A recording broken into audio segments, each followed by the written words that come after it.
applications like SendGrid, Mailgun, Twilio, and a bunch of other ones. So these are modules that are built in so that you can create server-side functions that call these third-party tools and allow you to build extra experiences for your app. So you can take payments with this. You can send emails directly on it as a result of user interaction. You can add SMS to your app, two-factor authentication. And then you can connect with any RESTful service as well by using parse HTTP requests. As I mentioned earlier, you can use background jobs to call these cloud code functions on a regular cadence and have them run as a long-running job. And you can do extra things like this, like user migrations or any extra stuff that needs to take longer than a simple call to a cloud code function. So if you need to do something regularly or on command whenever the user says something, you can have a background job that runs and is triggered at a certain time. And these can be triggered from the web UI, which I'll show you in a second, or from a RESTful endpoint, so you can just call them directly and it'll trigger the background job to start running. So here's some simple code that describes a job. I'll show that for a little while. Right, so in this example, this is going to be a simple background job that lowercase is usernames, because for some reason in the UI you can still have lowercase names. So this time when the user enters their name and it's got uppercase and lowercase characters, this will just run through and lowercase all of them. So this will do this on every user using a parse query. And when it completes, you can call back a status that just reports back to the console and tells you that the job is complete. So these jobs can be scheduled from parse.com using the app dashboard. And you can schedule rules for how often you want it to repeat, when you want it to start, and what the job name is. So this is all great whenever you've got a data connection. But how many people here have experienced bad connectivity when you're traveling, when you're out in the park, when you're in the countryside? Is this not something that happens in Sweden? Yes, I'm just kidding. So I live in London, and I use my phone every day, but when I get on the tube, my phone doesn't have any data connection. And so all of the brilliant apps and all of the experiences that I have on my phone that I use every single day, these all fall apart as soon as I let a network connection. So at that point, with no data, all of the apps that have been built to use these cloud methods and cloud functions, they just don't work. And my phone's just reduced to a calculator, a notepad, and some basic features. It doesn't even have Snake. So what I tend to do is, one app that's done this really well, Swedish company, King. I don't know if anyone in the room plays Candy Crush. I hope you do. I don't play it at all. I'm definitely not addicted. Not like Ali. I can stop anytime I want. But what I do is I find myself getting on the train, and as soon as I'm like up and I'm looking through my Facebook and I'm checking my email and all of that, the second I get on my tube in London, all my data goes away, and the only thing I can play is Candy Crush. Because King have built Candy Crush in such a way that it works offline or online, and the experience is exactly the same. So I know I can complete a level of Candy Crush when I'm doing my daily commute, and I know that by the time I get to the office and turn on my computer to check my email and then play Candy Crush for 5 minutes, that Candy Crush will have taken care of the fact that I've come back online and stored all of the progress that I made whenever I was on my tube with no data. That's cool. So we decided to give developers that feature for easy, using Parse Local Data Store. So with Parse Local Data Store, you can actually build the same experience where you can store all the data that you have that will be persisted to the cloud. But with 1 or 2 lines of code, you can actually describe that this will save to your local data store and then sync the next time your phone has a data connection. So here's an example of how it works. Wow. Sorry. Here's an example of how it works. So with this, I'm enabling local data store in a single line of code. Then, whenever I'm making a parse query to fetch objects back from parse, I can describe that this comes from the local data store first. And what this does is it will check the data store that's on my phone and pull back the query from the objects that are on my phone. If there's no objects on the phone and I have a data connection, then I can just go to parse.com and get that data from there. So this means that you can build your app's experience, whether you're online or offline, and still deliver the full experience and the objects that are in cloud. Okay, so Ali mentioned this one earlier. This is a new product that we launched a couple of weeks ago, I think. Yeah, can you remember? A couple of weeks ago, great. So I want to talk a little bit about what we do with Facebook. Ali mentioned this really, really briefly. But when we want to deliver a new feature to users of Facebook. We don't ship new versions of Facebook's app for Android and for iOS. We have a thing called Gatekeeper, which is our internal way of locking down the code for a new feature so that users don't see it until we're ready to show it. So what this actually means is that when we ship versions of Facebook for mobile devices, it's usually got new features already baked into the app. But you don't see them until we're ready to ship them. And we can choose to ship them to small amounts of people or large amounts of people by using feature switching. And that's something that's allowed us to get to the scale that we are at today. So a lot of developers realized that they needed something similar. They needed to be able to turn features on and off, configure things on the server that appears within the app on the client, and have some control of that without having to ship new versions of the app. So we built this tool, parseconfig, to allow developers to do this as a simple abstraction. So parseconfig lets you describe, in a simple dictionary, fields that will then get loaded whenever your parse app loads on the client. You can change these using the app dashboard on parse.com, and this will be persisted to all users of your app the next time they launch the app.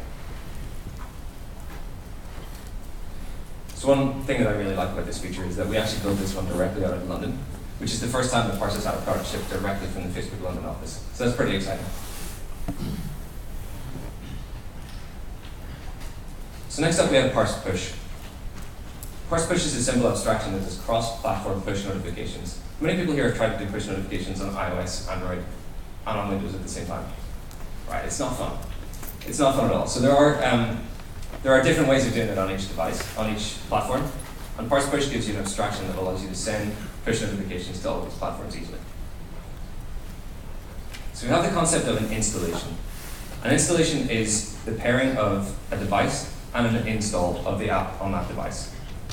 So this might mean that your app has an Apple version and a Google version, and I have an Android phone and an iPad, and I've got the app installed on each.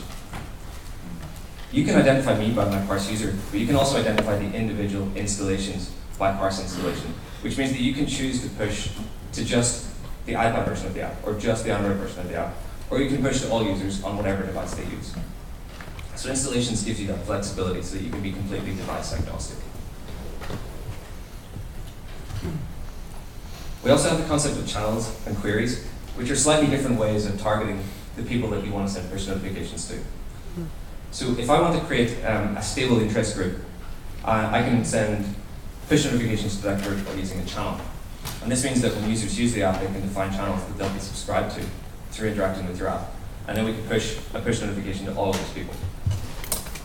With a query, you can do more granular stuff. So you can describe queries of people that you want to send a push notification to at a specific time. I'll give you an example of each of these. So this is pushing to a channel.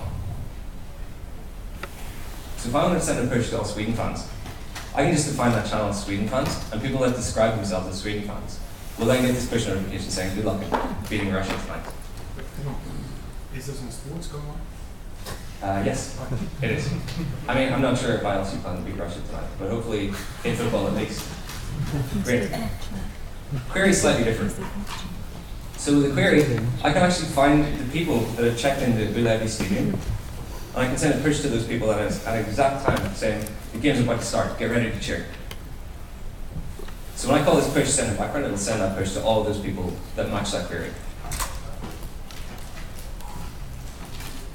As with most things on Parse, you can actually send this directly in code, or you can send these push notifications using the push console. So the push console is on parse.com, and it allows you to define push to segment. So segment can be all users, or a subset of users based on either a query or a channel.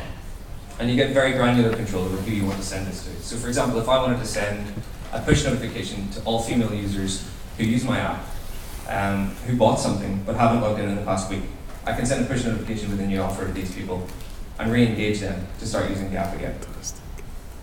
With that, I can send either a text message or JSON.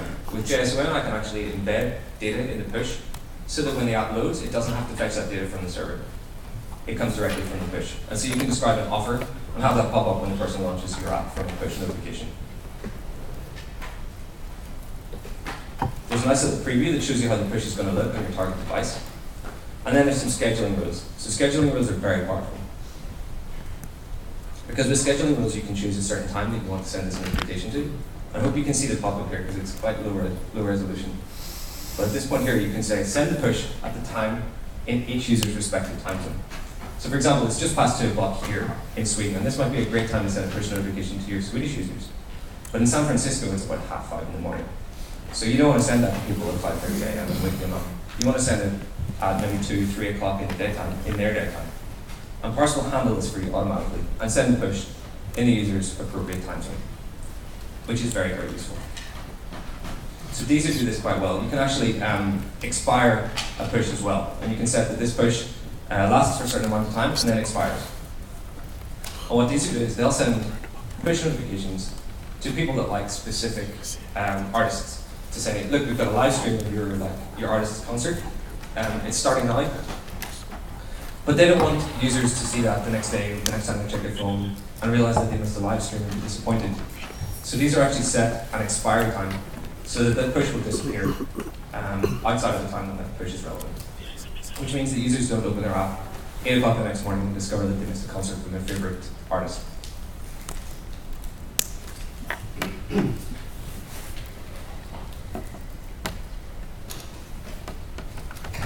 Okay. So that's parse core and parse push. The final column of parse is parse analytics. So parse analytics gives you out-of-the-box analytics for how your app's performing and how your users are using your app. So it allows you to measure API calls, burst rates, responses to push notifications, all out of the box without writing any extra code.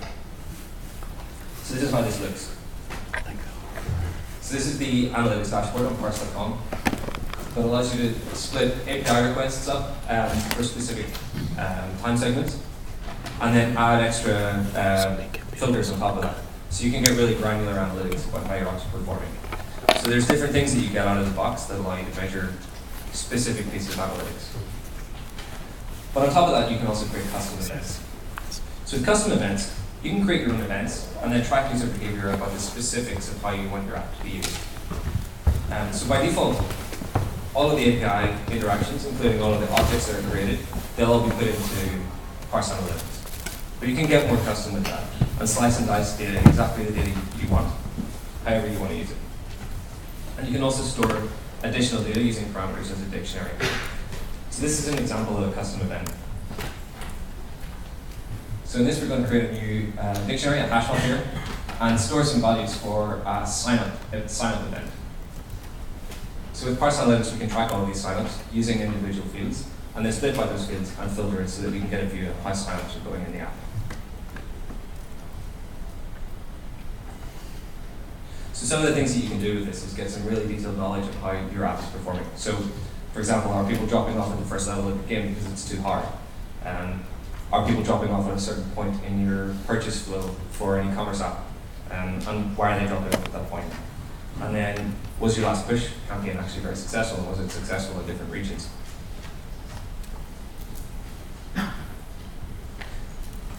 So, on top of the analytics that we've just described, we just built a new feature called Growth Analytics, which allows you to get really, really detailed about how your app is growing and how the number of users that use your app is increasing. So let me show you some of the examples here. So this is a graph of growth in your app. This is our growth dashboard, which shows you the number of monthly, weekly, and daily active users, as well as the total count of users over time. And we've just built this new dashboard that shows you how your app is retaining users. And this is a really, really powerful tool. So what this is a grid that shows in rows each of the vintages of users that have used your app, and in the columns, how long they've been using your app and how many of your users you've retained at 1 day, 2 days, 7 days, 28 days. So here's an example. So 28 days ago, looking at the number of users that signed up and started using the app, and then stuck around after 28 days, you can see for this example, 15.8% of users are still using the app after 28 days. And this allows you to figure out what happens when you push new engagement campaigns, new sign-up flows, and new features for your app. So here's an example. You can see here that on April 26th, something happened, because you can see that the number of retained users suddenly went up. So from April 26th onwards, the number of retained users made a significant jump. So that means that I might have shipped a new version of my app that improves retention. People are enjoying using the app more, and they stick around. So I can see that on this date something happened that improved retention, and whatever I did, I should do more of it. So that's the features. Let's talk about pricing really quickly. So we've made some changes to our pricing recently, which really simplifies the pricing. So if there's anybody here that's been using Parse in the past, the pricing features that we have now are much, much simpler. So with Parse Core, you get free, unlimited use of Parse Core for up to 30 requests a second. So that sounds like a low number, but actually most of the apps that we have on Parse today never hit this number. So I think something like, Ali, you might back me up here, but 96% of Parse customers never pay a penny for their Parse Core usage. And these are apps that have like up to 1 million, maybe beyond users. So Parse Push, you can get free and unlimited push notifications to up to 1 million recipients. So this is as many push notifications as you want to up to 1 million users. Beyond that, there's just a pricing that we charge per 1,000 requests. And then with Parse Analytic, it's free and unlimited. So any data that you store in Parse Analytics that you want to use to track how your app is being used, that's always free. So I went through that a little bit quicker than I planned because we are running a little late. But I think we still have about 10 minutes for questions. Is that correct? Yeah, we're comfortable with that? Okay, brilliant. So let's start with questions. Before I go to the field, I'm going to bring up Ali as well, who's here. So the two of us can actually answer questions, hopefully Ali as well. Is that a lip or you know? Yeah. All right, brilliant. So, continue on the pricing. You also have the background job number. What does that stand for? It's on the same screen right now. Yeah, go for it. So when Connor talks about cloud code, there's two types of cloud code. There's the code that runs on a webhook, so when something is loaded or saved or updated, and then there are background jobs, which are these things that you can set to run in the background. And so that's the number of concurrent background jobs that you can run at any one time. So we give you more as you kind of. So it's like one job is one queue of requests. It's one job that can run at one time. But if you need more, then we're flexible about that. Talk to us. Yeah, you say that you have abstraction layer above push notifications, but in Android there are several mechanics of push notifications for Google and Amazon devices and Samsung do have them. So we do have those. So this is beginning to work on, for example, Kindle Fire devices. Yes, very well. So, go for it. So yeah, so we use GMS where appropriate. We'll basically use the best service that's available on that given device, and we will handle, handling the device token, handling like knowing what that device can support, etc. So in theory, we'll just try and provide the best-in-class service regardless of what the device is, and usually use well. And also about server-side code, I think it was written in some JavaScript, and is there any ability to debug it?